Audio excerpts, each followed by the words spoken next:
But let's turn our attention to the National Football League and talk Bills and Chiefs with Matt Derrick, who joins us now. Give Matt a follow on X at Matt Derrick, beat writer at ChiefsDigest.com. Matt, really appreciate the time. As somebody who covers the team, knows the Chiefs really well, like, is Chiefs-Bills kind of in its own tier for regular season meetings? Like, certainly when the Chiefs, play the Ravens, or when they have their divisional matchups, or maybe they go up against some of these NFC teams, they're big games. But over the last 5-6 years, with how often these teams have played regular season and certainly postseason, does it just feel like these games are a little bit different even in the regular season? Yeah, it does, and even though the Bills have owned the regular season matchups, they're 4-1 going into this, and the Chiefs have owned the postseason matchups. They've won every playoff game against Buffalo in this stretch. There's still the anticipation. I mean, Chiefs fans would like to see their team win a regular season game against the Bills for once, and that's why, at least in Kansas City, at least still gives it that kind of battle. I mean, they still anticipate, everybody still anticipates that there's a likelihood that these two teams will meet again in January, and that's the one that everybody does focus on. But anytime that Mahomes and Josh Allen are on the field together at the same time, I think it's a special matchup. Rob Brown, Matt, great to meet you, buddy. Let's talk a little bit about some of the X's and O's in this game that I find very interesting. Obviously, Josh Allen has been able to do damage with his legs against Steve Spagnuolo's group throughout the career matchups. He's rushed for 39, 42, 55, 68, 72, and 88 yards in different games against the Chiefs over the past couple of years. We also know the Chiefs' defense has been a little bit susceptible to the run. Is it a matter of this game if Kansas City wants to show, hey, we are back and we are still the AFC powerhouse? Is stopping Josh Allen the key in this football game, or are there other things you're looking at as or more important than that? No, it always, to me, starts and ends with Josh Allen. And, hey, there's guys you got to be concerned about. Like Khalil Shakir last year had a big game against the Chiefs and really exploited them. James Cook has had big games, and with him coming off his performance at Carolina, you got to be concerned. But everything revolves around Josh Allen. And the Chiefs, there's kind of a betting wager you have with Josh, and whether or not to put a spy on him, and and whether you keep 5 or 6 guys to try and contain him in the pocket. And what's really odd is that for a guy that can beat you with his legs, Steve Spagnuolo's pattern is usually keep that guy in the pocket no matter what. But against Allen, I mean, they're so concerned with his arm too that they kind of get away from that, and that's where you get into the danger of, hey, do you spy Josh Allen or do you not? And they don't typically do it full time, and when they don't, Josh Allen has absolutely run over them in the past, and they've kind of lost that wager. I'll be interested to again see, what is Steve Spagnuolo's pattern in this game and in the regular season. Does he try to contain him in the pocket, force him to beat him with his arm, or do they play him kind of the same way, straight up a little bit, try to just contain him with 4, try to play perfect gap football, because that has not been necessarily an effective strategy in the past. Matt, anything else, that the Kansas City defense has struggled with, maybe in this matchup in years past or so far this season? Has it been receiving running backs? Has it been tight end? Has it been, vertical passing game? Kansas City's been so good against the run for a number of years now, and they don't allow many rushing touchdowns, and their defense has been pretty solid this season. But outside of Allen's legs, is there any matchup from Kansas City's defense perspective that would worry you in this game? Yeah, there's 2 in particular. I mentioned Shakir last year, and I think that's still one that you got to be concerned about. But it's James Cook and Dalton Kincaid in the passing game, because the running backs and tight ends have historically been the 2 positions that the Steve Spagnuolo's defenses can sometimes struggle with. And little of that is because, Nick Bolton, who is the center of their defense and absolutely the quarterback of their defense, his one deficiency is pass coverage. And teams are always going to try and match up and see if they can get him isolated in the passing game. And, last week the Chiefs had 2 breakdowns in coverage. They had one mistake and one miscommunication in the secondary that led to big gains and big pass plays to the running back for Washington. You do that twice against James Cook, and that might be 2 touchdowns. So that's something to watch for sure. And yes, tight ends have absolutely eaten up the Chiefs in the past. And that might be particularly of interest here because, again, coverage from Bolton. Leo Chanel, it's not his best. I think he's improved a lot. Drew Tranquil is their best coverage linebacker. But they also rotate their safeties quite a bit. And so, you don't always know which safety is going to be on the tight end. If it's, you get the right matchup, it could be a big hit because, Kincaid's had success against the Chiefs as well.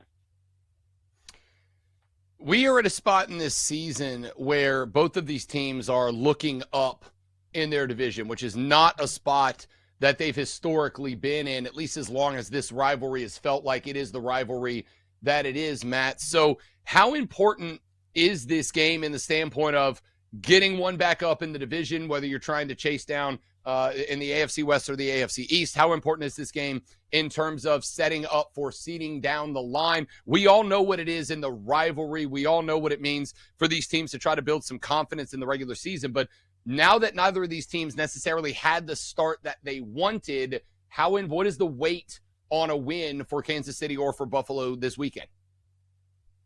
Yeah, you've hit on it. That's the real difference. Usually you feel like this matchup is a battle for the number 1 seed, and right now this is a battle for both of these teams to try and claw their way back into first their own divisions. So the Chiefs absolutely. I mean, they need this. They can't slip any further back. Right now, the Chiefs are going to be a playoff team. It's hard to imagine that they're not, barring any injuries to a significant player like Mahomes. They're going to be in the playoffs, but they're not used to being a wild card team. So they need this win to just make sure that they continue to stay in it because they've got some tough games up ahead. Remember, they've got the Broncos and the Colts right on the other side of the bye week. There's 3 games in a row that are going to be tough battles for them. For Buffalo, I see it. They need this game too to just, I think, even for their psyche, because their schedule has been really weak this year. I mean, you could look at this and say that this team may just be undefeated or one loss. They've had some winnable games get away from them. I think they need this win to prove to themselves and to everybody that they continue to be one of the elite teams in the AFC.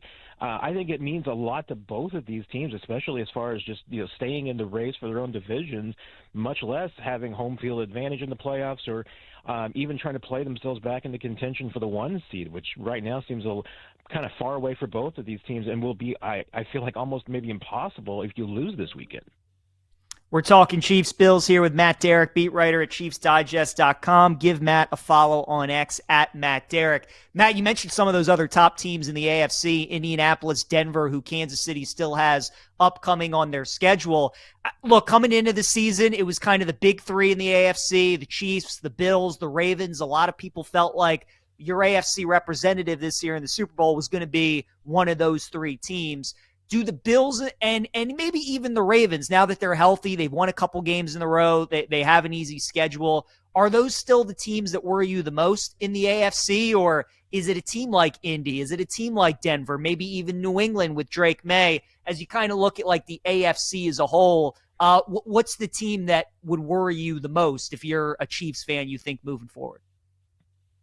Yeah, it's a great question because, even though the Chiefs are 5-3, you look at them right now, especially the way they played the last 3 weeks, and I think you'd almost say, wait a minute, I mean, it's the Chiefs and a bunch of other teams that are kind of in that ballpark of trying to compete with them. And I do. I mean, I kind of feel that way. It's just, who could be the team that can challenge them the most? It's got to be a team with a quarterback. It's got to be a team with a good defense. That's why,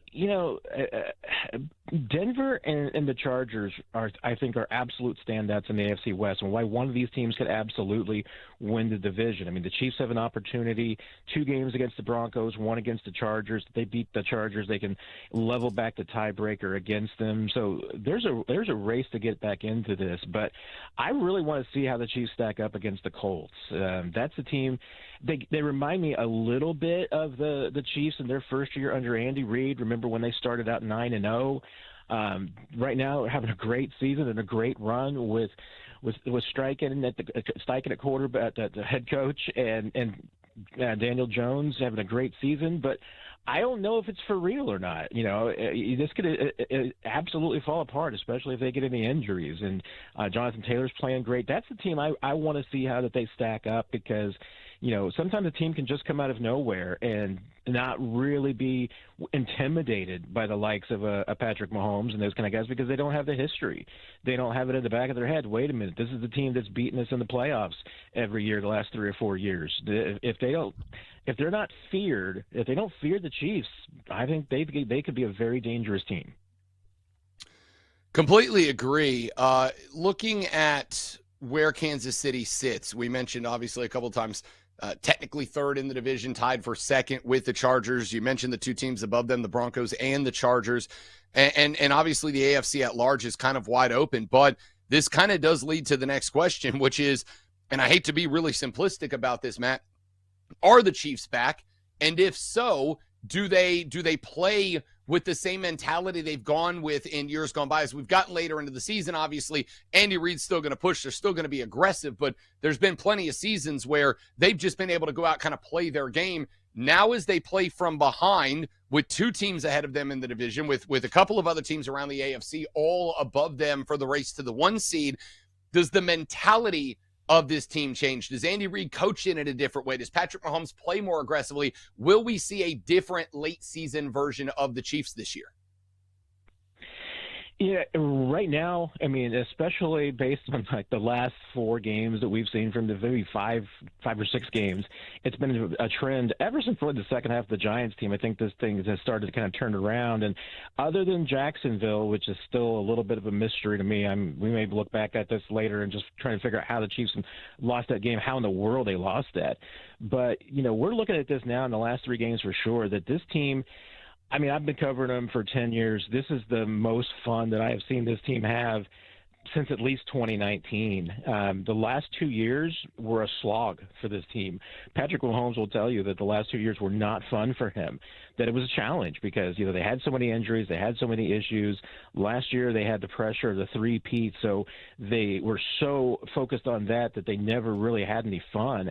Right now, they're having a blast, and I think that's scary because when Patrick Mahomes is relaxed and having fun and just whipping the ball around, I'm not sure you can stop this offense. And the defense is having fun too, and that's really scary because, I mean, this team, as good as they've been, they've never had really a top 5 defense and a top 5 offense at the same time. If they can continue that, I try to be as skeptical as I can, but I start looking at this team, and I'm starting to wonder if they just may run the table. I mean, they could always stub their toe somewhere, but right now, if they stay in this mindset, I just don't know how you beat this team. Matt, we got about a minute left. Who do you like to win the game tomorrow in Buffalo? Who are you going with? Yeah, I should be going with Buffalo because they have really owned the regular season. But like I said, I just haven't seen the Chiefs play this well in at least 6 years. I think they may be able to pull this one out. I think they're the better team right now. They're playing better football despite Bills kind of getting back into it last week. I'm going to go with the Chiefs 30-25 in this one. All right, there you go. Matt Derrick, beat writer for ChiefsDigest.com. Give him a follow on X at Matt Derrick. Matt, enjoy the game tomorrow. Really appreciate the time and hope to catch up with you again soon.